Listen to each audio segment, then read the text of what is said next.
ప్రధానమంత్రి నరేంద్ర మోడీ కొన్ని రోజుల క్రితం ప్రపంచంలోనే అత్యంత ఎత్తైన రైల్వే ఆర్చ్ వంతెనగా పిలిచే చీనాబ్ రైల్వే వంతెనను ప్రారంభించారు. ఈ ప్రారంభోత్సవం భారతదేశ మౌలిక సదుపాయాల ప్రయాణంలో ఒక మైలురాయి క్షణం. చీనాబ్ నదిపైన 359 మీటర్ల ఎత్తులో ఉన్న ఈ వంతెన ప్యారిస్ లోని ఈఫిల్ టవర్ ఎత్తును మించిపోయింది. ఇది కశ్మీర్ వ్యాలీ దేశంలోనే మిగిలిన భాగాలతో అనుసంధానం చేస్తుంది. ప్రపంచంలోనే అత్యంత ఎత్తైన రైల్వే ఆర్చ్ వంతెన 1315 మీటర్ల పొడవు ఉంది. ఇందులో 530 మీటర్ల పొడవైన అప్రోచ్ వంతెన, 785 మీటర్ల డెక్ ఆర్చ్ వంతెన ఉన్నాయి. ఈ ఐకానిక్ వంతెన భారతదేశ ఉత్తర భాగంలో నిర్మించబడినప్పటికీ దీనికి దక్షిణ భారతదేశంతో ముఖ్యంగా ఆంధ్రప్రదేశ్ తో సంబంధం ఉందని తెలిస్తే ఆశ్చర్యం కలుగుతుంది. ఇండియన్ ఇన్స్టిట్యూట్ ఆఫ్ సైన్స్ కు చెందిన 54 ఏళ్ల ప్రొఫెసర్ మాధవీలత ఈ ప్రాజెక్టుపై 17 సంవత్సరాల పాటు పనిచేశారు. 2005లో ఆమె IISc లో చేరినప్పటి నుంచి 2022లో తన కుటుంబంతో కలిసి వంతెన నిర్మాణ స్థలానికి వెళ్లే వరకు ఆమె దాని నిర్మాణంలో మరియు ఇతర అంశాల్లో పూర్తిగా నిమగ్నమై ఉన్నారు. ఆమె ఇలా అన్నారు: ఈ ప్రాజెక్టుపై పనిచేయడం జీవితకాల అనుభవం.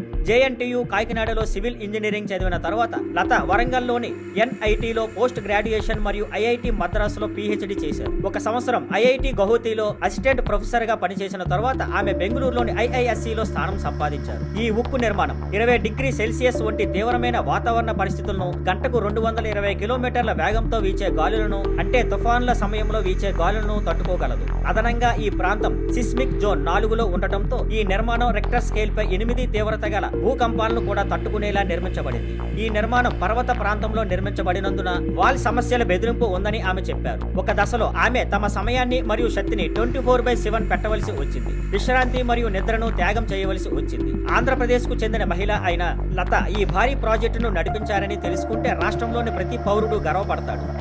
Thank you for watching. Please like, share and subscribe.